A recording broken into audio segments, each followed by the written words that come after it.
and Jamie has joined on time. Perfect, it worked. How you doing? I'm good, thank you. How are you? Yeah, right. You can hear me and I can hear you and it will work. This isn't how I expected it to go. I expected it to be broke, people to be looking at my nostrils as I'm trying to kind of fix the iPads. But no, it's all working, so I'm happy with that. How's things? You got your beers? Did they arrive? Certainly did. They are in front of me here. And Brilliant. some scary percentages on there. Yeah. To be fair, the last few boxes we've managed to get at least one in there that's sort of 7 to 9%, which Yeah. it's been pretty good because normally it goes like a brewery or stuff like a little pub or something like that. You pay about £8 for something. It's a terrifying price just to go with the percentage. Yeah, they're not cheap, are they? And you've got what we got? We've got a 4.8, a 6.2, and a 9%. Yeah, well, Bravo. I'm gonna start with a beer. Yeah, me too. What are you going for? Oh, you got Hop and Hearth in your hand, have you? I Yeah, have. let's go with that. Go. This is basically just two blokes in black hoodies drinking beer on Yeah. Instagram. It could be terrible for our kind of demographic. It's just bearded blokes having beers. Yeah, basically, yeah. Oh, at least you've got a glass there. You've gone classy. I went for the classy, the kind of beer purist who want to see the colour of the beer. Oh, That's one appeasing to. So you can do the beer bit, and when you talk about the colour of the beer, and I'll drink it and tell you what it tastes like. So yeah, it worked. It's good. Yeah, it's all right. So cheers to Wednesday. Cheers. That's delicious. So what we got? It's a New England style IPA. Very hoppy, modern juicy style benefits from double dry hopping. And features huge flavours of passion fruit, bright citrus, and mango, with a hazy, silky mouthfeel and light bitterness. Yeah, I can see that. It's quite fruity. You've got the job. Brewpoint will be hitting you up with a sponsorship in no time. Which, to be fair, we met with Rick at Brewpoint, and it's amazing. It's down in Bedford, and we've been to a few Birmingham breweries, and it kind of looks like Storage Wars. We went to Birmingham Brewery first, and they're great with that. But the first time we went was about 5 years ago in brewery tour. We just walked into a storage locker, and it's like, well, there's the tanks. There you go. This is where we make it, and they've made quite a nice brewery out of it. It's really cool. But Brewpoint Bedford were huge.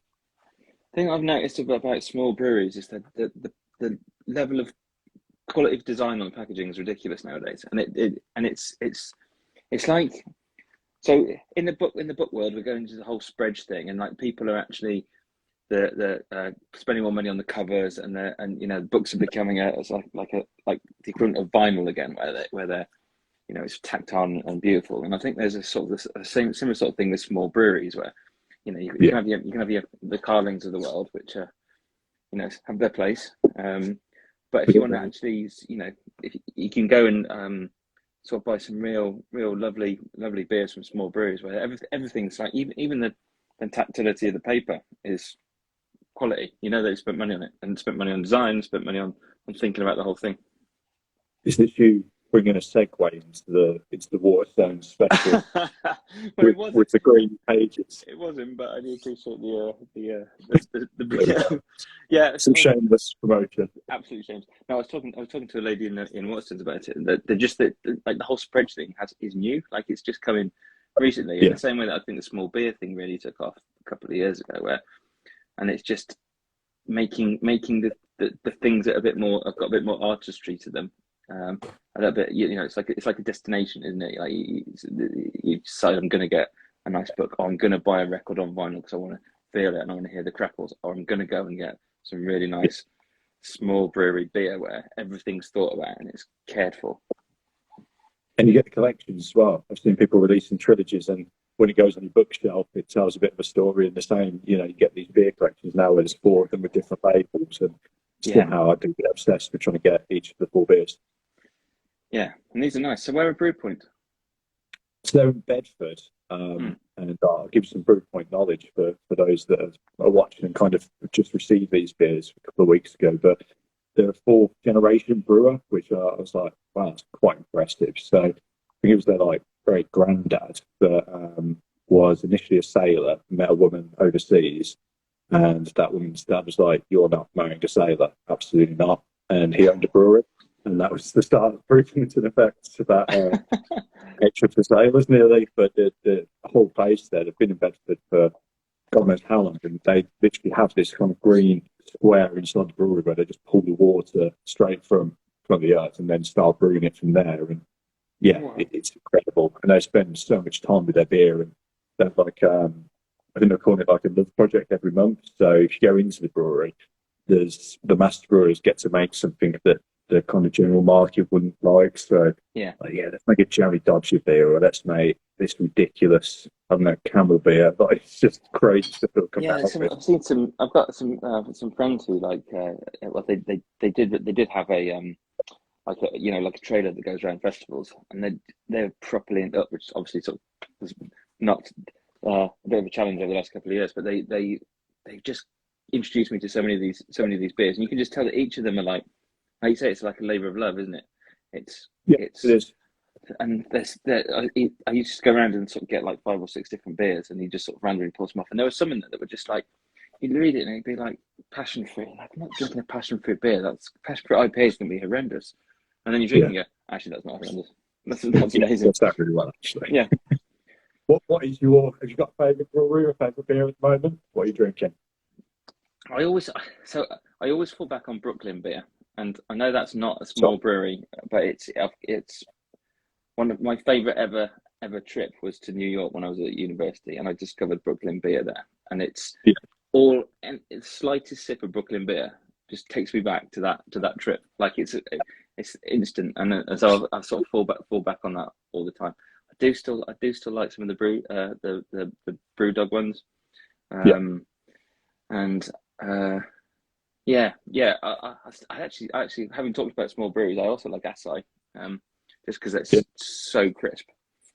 It was a really clean flavour, and it's one thing I don't think we should get into the kind of hate everyone that gets big kind of beer. Is that Brewdog? Yeah, well, Brewdog's good. Camden, Camden's that Camden really good beer. nice, aren't they? What are the ones that they've got cartoons around them, really bright coloured cartoons? The labels, yeah. I can't remember who they are, but they're pale. They make Indian pale ale, don't they? And they're really nice. Although you can get them in Asda, so presumably not to besmirch the mainstream supermarkets or anything, but that's not very hipster, is it? It's not very hipster. It's not very books and breweries to only release them if they're not in the supermarkets is the aim. Try to get you to find something you like Brew Point, to be fair, and try to get you to not drive for a week on a 9% Scotch ale. I'm a bit scared of that. I would be, yeah. We went for the tasting thanks, and I was lucky not the designated driver, so I had like 3 of them, and that was Saturday, and then I think it was Gap, and then Monday, so that's cool. It's a school night as well, isn't it? So it's a bit. Let's do some book time. So, God, obviously had a read. It's definitely. I think it's a good book to go into the box because. You know what? I wouldn't put it as. I like to do a couple of chapters before bed. I wouldn't put it as before bed due to the potential nightmares of the dystopian future. It gave my aunt nightmares, and my mum read it. And she said I never really thought of it like that. Weirdly enough, my publisher has texted me today. Said there's this American scientist who's basically proposed a similar thing to the sleep. So the idea of the book is essentially it's in the future.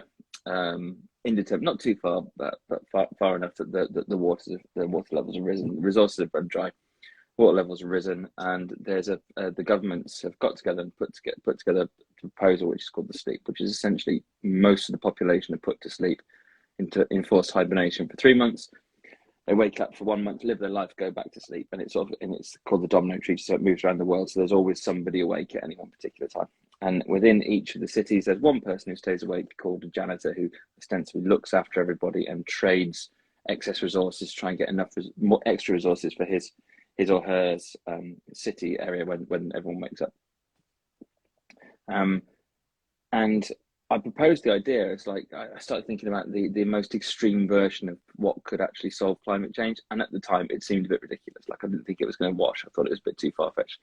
Then not only have we basically lived through it over the past 2 years, but this guy on Twitter today actually proposed seriously that Americans slept more in order to save resources. And I just texted him, yeah, I've written a novel about this. Spoiler, doesn't end that well. Go on.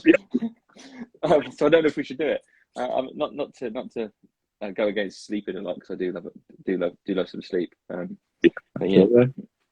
That's crazy. But like I said, I've recently been through it. I think in the lockdown, I think the canals in Venice go like totally opaque, and you could like see fish in there, and they're like green. Yeah, there was dolphins swimming that through, and I was so I live just outside Leicester, and I was there's a little country lane up here, and I used to go running up the lane, and there was a kingfisher flew out in front of me and just flew in front of me as I was running. I was like, yeah, that didn't take long. Nature's basically like kicked us out in about 2 months, but then it didn't take us long to fight back, did it? And take back over again. And when you started the book, obviously you were a writer for Climate Fiction Writers League. Yeah. Did you go, I'm in the league, this is a project I'm going to do for that? No, it was the other way around.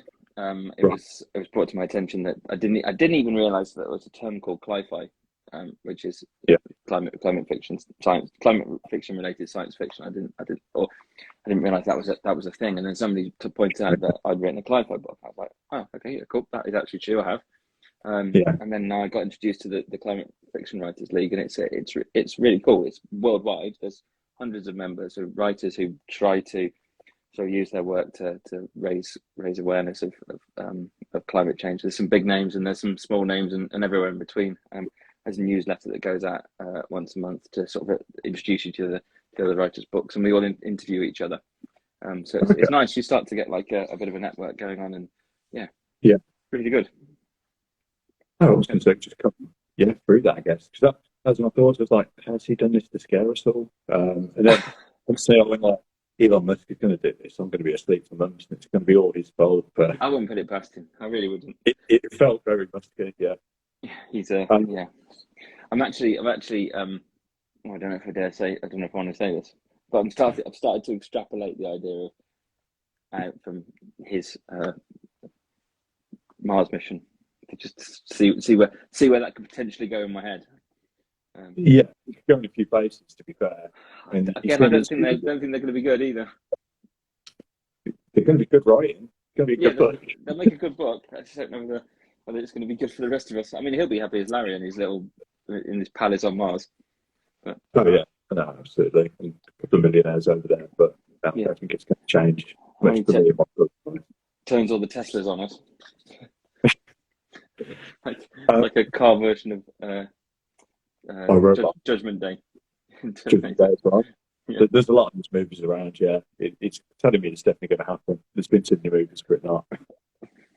Yeah, could do, couldn't it? I was going to ask, so obviously the 3 months sleep, I'm trying to associate as much of the book with beer as possible, because that's just a good kind of way to live your life. Bring it back to beer. Let's say you're into a legal 3 months sleep, you've got to do, you went down into the pod, you wake up. What's your go-to drink? Oh, I'd be Bloody Mary, wouldn't it? I'm guessing, would wake you up. Yeah. I'm guessing you're probably going to have, if you've been put into enforced hibernation for 3 months, you're going to wake up with one hell of a hangover. So the first thing to do, reach for Bloody Marys, sort yourself back out again, and bring you back. And off you go. Fair. Yeah, I think beer's really refreshing, though, isn't it? So equally, you're probably going to have quite a parched mouth after all that time of sleep. So, I don't know, maybe that's a difficult choice, isn't it? A nice pale ale or Bloody Mary. Bloody Mary, yeah, that makes sense for the wake up and hangover. I was thinking kind of maybe a Jaeger bomb to run to the supermarket as well, get that energy going to the stairs or something. I don't know about a Jaeger bomb. First thing you've been asleep for 3 months, you have a Jaeger bomb. Yeah, we've there was a planned power cut here not very long ago, and I thought I'd better empty the freezer out. Just found bottles of Jägermeister at the bottom. It's like, forgotten about those. That's what happens when you have children. You forget that you don't do Jaeger bombs anymore. Well, you might need them more. You haven't tried it yet. No. Maybe don't say you go to on camera though. No. Social status is not allowed.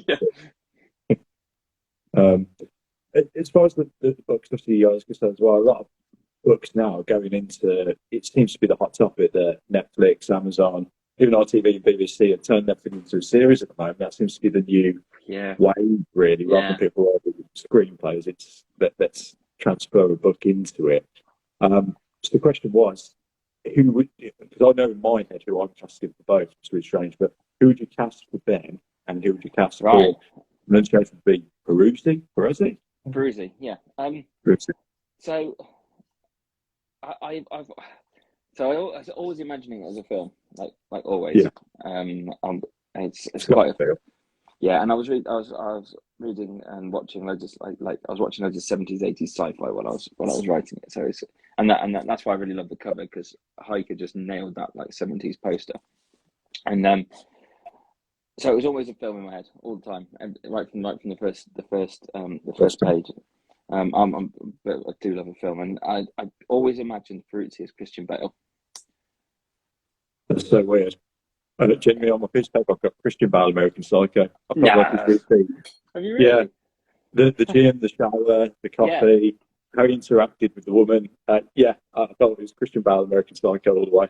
That's so strange you said that. I do love American Psycho, and there was obviously some nods to that sort of, because that's all about 80s and late 80s yuppieism, isn't it? And the power of money and the vacuousness of society in relation to that. And so that was, I really wanted to sort of play around that. So yeah, Christian Bale. Ben was a bit more difficult because he's old. He's sort of 80. So it's more difficult who he would be. I know who Slattery is because he's based on a person, not in his behaviour because he's a psycho, but what he looks like. Have you seen Mad Men? Yeah. So Roger in Mad Men, Roger Sterling, the guy who that's what I imagined to look like, and the guy who plays his character, his surname is Slattery, and that's why he's named Slattery. So I always thought of him as slightly older, bit trimmed, very very suave, that sort of charming psychopath. Who's Ad Howard 90 has asked, what's your favourite book to film adaptation? Ooh, good question. Good question. So Apocalypse Now, which is actually an adaptation of Heart of Darkness by Joseph Conrad. It's set in the Vietnam War. My favourite film, full stop. But yeah, I love the fact that it's definitely an adaptation of that book, but it's so far away from it that it's at the same time. It's thematically linked to it. It's definitely the same thing. It's just completely. He's transported it to Vietnam and made it mental in every possible way. Yeah. Of course, Godfather is also amazing. Much better than the book. In fact, the book's not great. The book's really trashy. Yeah, the Marion Puzo books are slow and interestingly painful to read, but they're okay. But Jaws. Godfather 1, at least, anyway. You can't say Godfather 3. That was, suspect at best. What was that? Godfather 3 was definitely suspect at best, obviously. Oh. Godfather 3? It's featuring the worst performance of any actress ever in Sophia Coppola, who then went on to be an awesome film director, because Lost in Translation is amazing. I think the latest Dune is right up there. I love David Lynch, but his version of Dune was appalling. This version of Dune is just stunning. The Denis Villeneuve one, he's absolutely nailed it.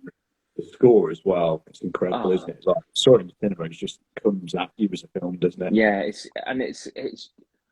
what 2 and 3/4 hours long, and you just it starts, you hold your breath, and it finishes, and you're like, where did that go? Where did all that time go? And I could have happily sat there for another hour easily. Awesome. I don't know if you saw, we've done recently a book to Greenbox as well. Yeah. So shameless plug, but you can pick June or you can pick The Wheel of Time, which seems to have been really mixed. As soon as you posted a picture, people were like, awful, Amazon done terrible. There's something like, I quite liked it. Yeah, I've not seen it yet, but it's because I did like Game of Thrones, so I was a bit worried that it's going to be a sort of a not as good version of Game of Thrones, but also having a young baby, I haven't actually watched any telly for a while. It's impossible to sit down and watch a TV program together. But there's a stack of them. The one that I'm most looking forward to is sort of with a bit of trepidation actually is strange enough. I've got the book here. Is Neil Gaiman's Sandman. Yeah. which they've obviously been touting making into a film or TV series for what, 30 years, 20, whatever. I don't know when it came out. It was in the early 90s, wasn't it? And it's way too big and way too complicated to be a film. And that's to your point.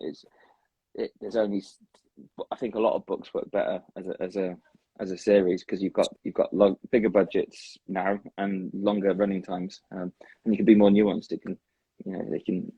So it's either going to be amazing, and I'll be super happy, or I'll be seriously annoyed.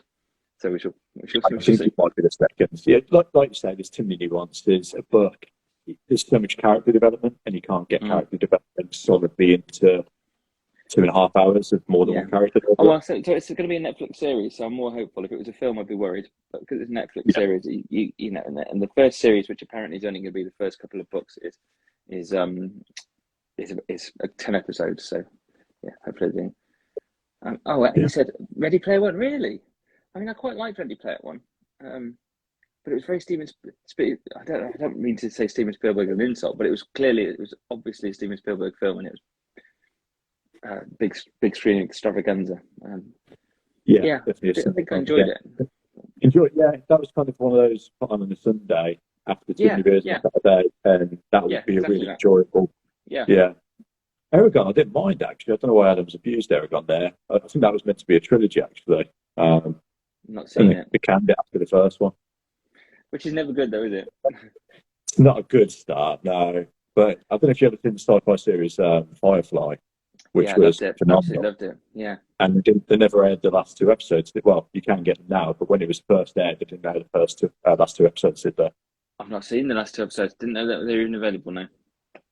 Yeah. So initially, when they aired it, they didn't put the last 2 on. They cancelled it because no one was watching, and then eventually they released the entire thing, and then the film that just rehashed the entire thing for no reason. No, none at all. None at all. So and if anyone's watching who makes films, I really would like you to make a film of this, please. No. Film or series. That'd be much appreciated. It would work really well. You do get the feeling genuinely, and I think I saw on Amazon, to be fair, on your reviews, I've got to read through, and about 5 people put, this feels like a film. This should be a film. I think this should be a film. Like, it did go through. I paid them to do that as part of my plan to get it made into a film. That's my mum, my aunt. It's actually on the back. It's Alison Moore, who's awesome writer, actually, wrote Filmmaking at Scope. Okay. Amazing. So what's in the works now? What's the plans moving forward? So I've nearly finished my next one, which is a departure. It's not pure science fiction. It's very speculative. It's about. I write really spoilery books. Like, trying to talk about this without spoiling it is really difficult. And this one is exactly the same. So I've got to be careful what I say. But basically, this book and my previous book, The Zoo, they all touch on the theme of toxic masculinity, like male relationships with blokes egging each other on, and we actually make blokes are really good at making other blokes the worst possible version of themselves. So I've actually addressed that head on this time. So it's about toxic masculinity. It's about the cycle of male violence. It's a cheery topic, cycle of male violence, and I've sort of thrown into that the rise of nationalism in the UK, in a way, which resulted in Brexit, and a bit of football violence, and a bit of it's a bit speculative. So I don't want to explain why. No, so have you read the? I can't think of the reporter's name, but I think you worked for GQ. Manor. That an article in regards to toxic masculinity. No, what's it called? Sorry, it's called Manor. Man Up. No. Yeah, it's brilliant. Kind of goes down the ethos of, he basically believes that men have this toxic masculinity due to the war, in effect. So let's say your granddad was in the war, he'd come back with PTSD, which was then something that no one really looked into. So he didn't get the emotional intelligence from his father. He thought that's what a bloke should be. And it's just the culture and effect, and that's just right. And it was just a long explanation of 300 pages of explaining that, but it's really good. That does kind of play into it. I do touch on the military thing, and the desire for men to be part of tribes, and for us to to wear uniforms, so two blokes sitting here with beards and black hoodies. I was going to send you a script reading hoodie, and yeah, we'll start selling again. And yeah, and it's about how we resort to violence rather than to solve problems. Hence, the big example that we can see in the world at the moment of Mr. Putin proving my point. Makes sense, but yes, worth looking at, especially if you're very hot on the topic by the sound. So that's nearly finished. What are we thinking for release time? So it's nearly finished. I promised my agent I would have it with her first draft in March. That will happen, but it will probably towards the end of March, and then there's the editing process, which can take months. And then it's about fitting it into the schedule. So generally speaking, once a book's finished, it takes you a good. If you're super fast, it's 6 to 9 months. Normally about a year. Often it can be 18 months from finish to start, and that gets really confusing because I've nearly finished my next book while I'm talking about this one. And you end up with everything all gets mixed up in your head, and because I'm got too much energy and can never sit still, I'm starting thinking about the next one, which is more pure sci-fi again. And I'm starting to play with the idea about subconscious and what our subconscious does for us. And I think I've got a pure horror book in me after that as well. I quite fancy. I like doing genre and subverting it a little bit. So this is obviously a sci-fi book, but it's not. It's not like, it's certainly not a space opera, but also it's someone I was talking to said, like, you don't often read dystopias which explain how you got there. It's normally just afterwards. So there's the whole drop into it, don't you? Yeah, so in this one, there's a whole backstory that explains how it got there, how we get to this point. But I think it's because I just approached it not as trying to write a sci-fi book. I didn't think I was writing a sci-fi book. I just thought I had a story to tell, and then so I didn't. And I was watching older sci-fi, which is different to where we are now, and so I've sort of missed out a lot of the tropes that happen in like normal sci-fi nowadays. So I've got a horror book idea that I think will probably do the same. On the old school sci-fi kind of level, Ripley, the AI, is that Alien? Yeah, is that right? Yeah, that's good, isn't it? Yeah, there's a whole load of them in there. There's American Werewolf in London's in there. I know that's not sci-fi, but I've got American Werewolf in London in there. When they first get in the car, they play Bad Moon Rising. Yes, CCR, yeah, there's stuff again. What else have I got? There's there's loads of them. It's all the way through. It's just choice of music that are in places, and there's obviously, I don't want to get, again, this is quite spoilery, but there's 2001's definitely in there. So I won't say too much about why. Escape from New York is in there. A bit of The Running Man. There's loads of them.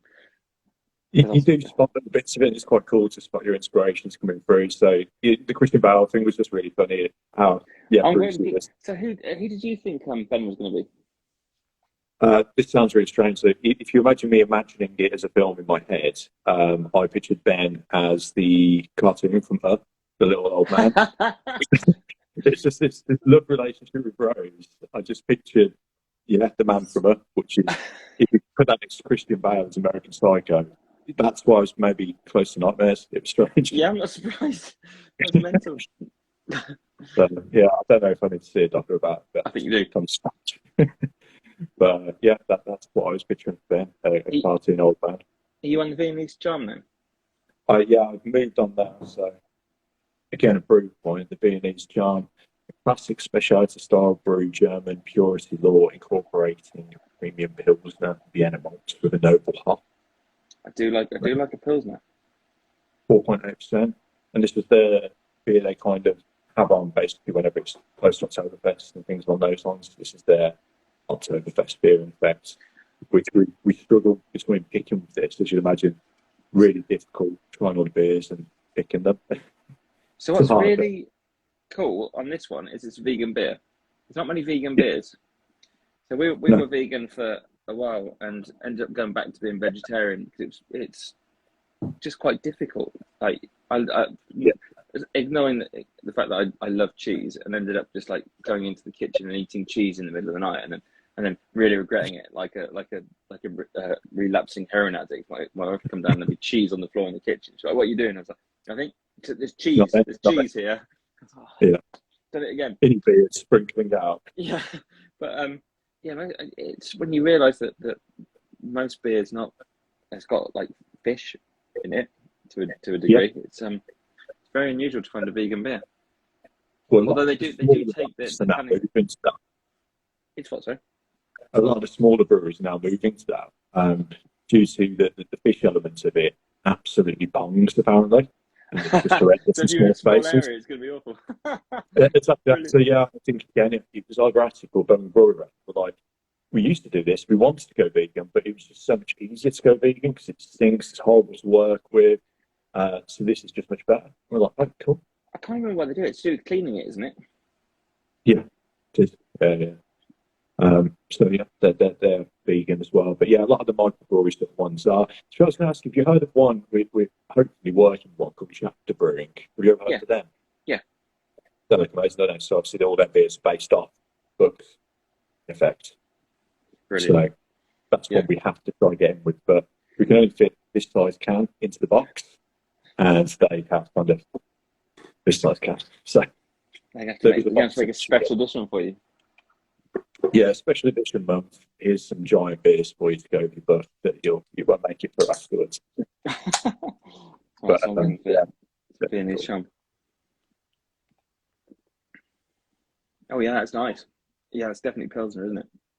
Yeah, it gets really crisp and clean. It's got that feeling about it. And I think they were saying that some places take about 2 weeks to brew them, but they take 4 weeks to get that extra clarity and that clean taste. Lovely. Which, yeah, I like that one. I like how we both totally avoided the Scotch ale at 9%. But tomorrow's birthday, I can't do that. I can't do that on what is it, Wednesday? It is, yeah. It's Wednesday today. You can't drink 9% beers on a Wednesday. It's really nice. It's dangerous though because it doesn't taste like a 9% beer. And therein lies the danger, because you just smash it down thinking it's a 4%, and then you wake up in your socks in the lounge. Yeah, that is it. Yeah, that's great. I'm trying to think if I've got any more questions. It's quite difficult, so I don't want to give away about, but there's next month. There is the danger. It's really difficult, and I've really struggled talking about it with people, because spoilers. Most books you get like the spoilers quite a long way through. It's like 50 pages in. The first one comes. I've realised now that I'm out talking about it, I've sort of caused myself a bit of a problem. How am I going to promote this? Yeah, how do I promote the book when I can't actually tell you what it's about or what happened? So I've had to keep it quite. Yeah, please buy it. It's honestly, the twists are really good. Yeah. I've had to keep it quite generic and yeah, not good. Yeah, no, I can't even say that. But yeah, I won't do it. I won't do it the next time. The twist will come later. The horror book, surely you can say whatever you want with that, but you don't have to twist too much in a horror, do you? No, you can't. No, you can do whatever you want. But yeah, I think the next sci-fi one's going to be quite twisty turny as well. I think I've just rediscovered my love for sci-fi. It was something I loved when I was a kid, and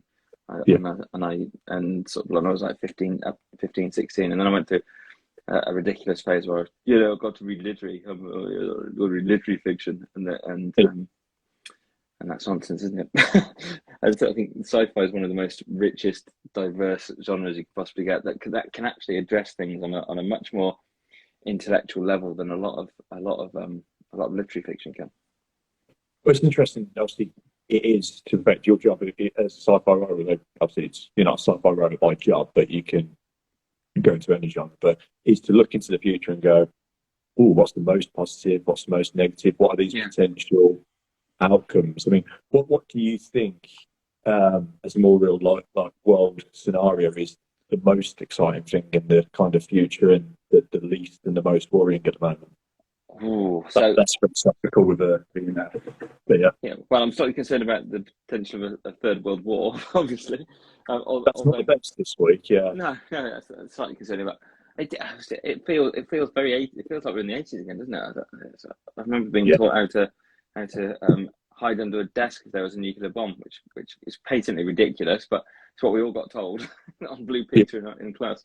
But it just feels, it feels like we're back there again. But I think the thing that actually freaks me out the most in terms of tech is, again, it's Elon Musk, and it's about the implants, where they're actually trialing them, where you can have it in your brain and you can control tech through thought. Now, I'm not being funny. I don't want anything that Elon Musk has made inside my head. He's a very strange man. It does feel like it's going to press a button and then, control. Well, I mean, you could see just the strength of his power. Like when Ukraine were worried about their internet going down, he just went, we'll put some satellites above Ukraine. Boom, done. Yeah. Right, now you got internet again. It's like, right. And therein lies the power of the billionaire. The whole situation, though, at the moment, Ukraine, doesn't that feel like a sci-fi novel from 10 years ago with anonymous cyber attacking every inch of Russia? Yeah. It's like a different scale of war, isn't it? And I'm like, that's a sci-fi novel. That would have been a film in the 80s. Actually, it does feel. Do you remember War Games? That film in the 80s? Yeah. I feel like we're in that territory, don't we? Despite I think that it's absolutely immoral that the state that the world's in, that we've got billionaires who could solve poverty tomorrow, chasing each other into space, like that is immoral in every way. But the thought of being able to push further into space is very exciting. Like Mars is actually going to happen in our lifetime.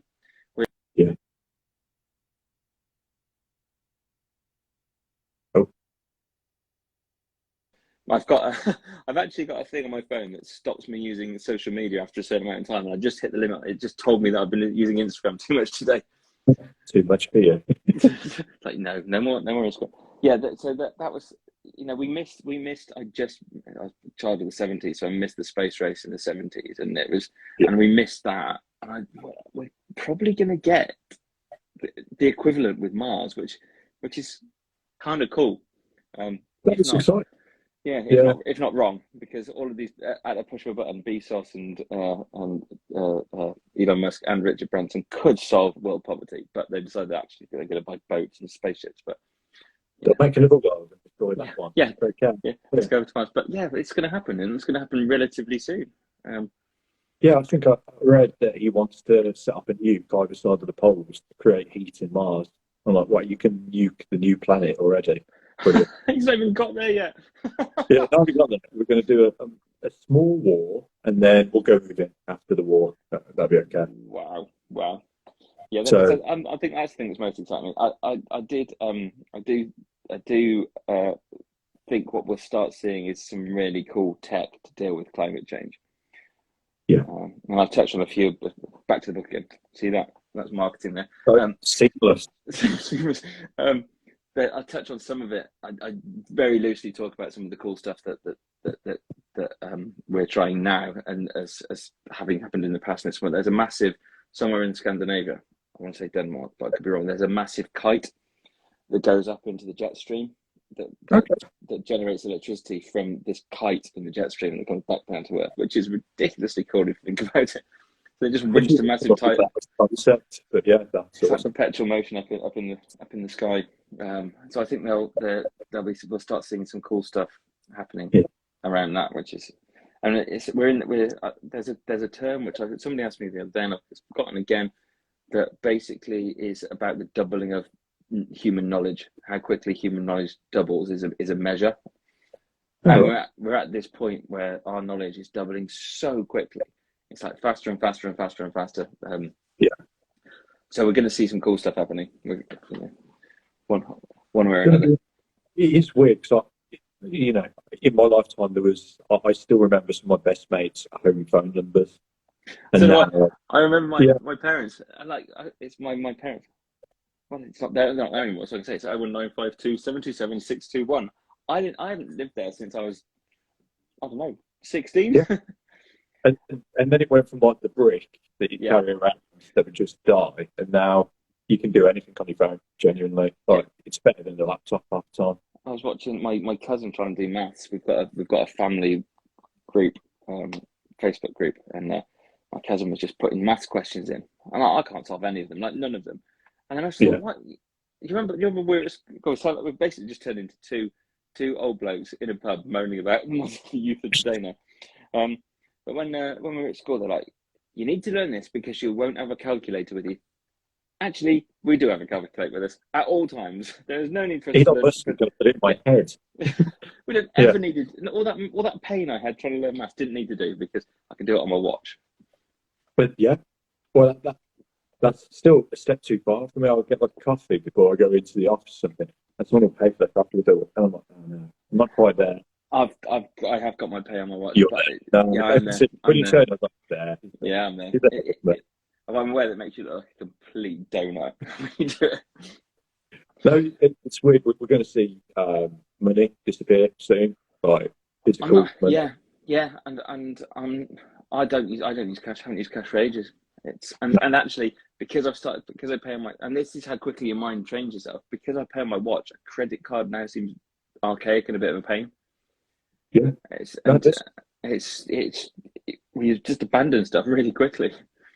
It's the new layer of laziness. The other day I paid for something on my phone because I couldn't be bothered to go to my bank and get my wallet. I'm so lazy, I can't bother to get my actual wallet out of the bag. I've now got to spend my confidence to get my phone out of my pocket and I use my watch. You've evolved. I have evolved. Devolved, I think, more like. How difficult is it going to be for sci-fi writers, though, when we're in space, there's no money, Musk has done it, you're on Mars, what are you writing about next?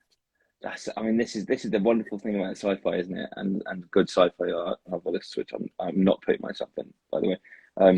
It's that ability to always think about the possibilities. And there is something that says that sci-fi is a reflection of the time you live in. But even then, it's through projecting current fears and concerns into the future and expanding on it. And that's a cool thing.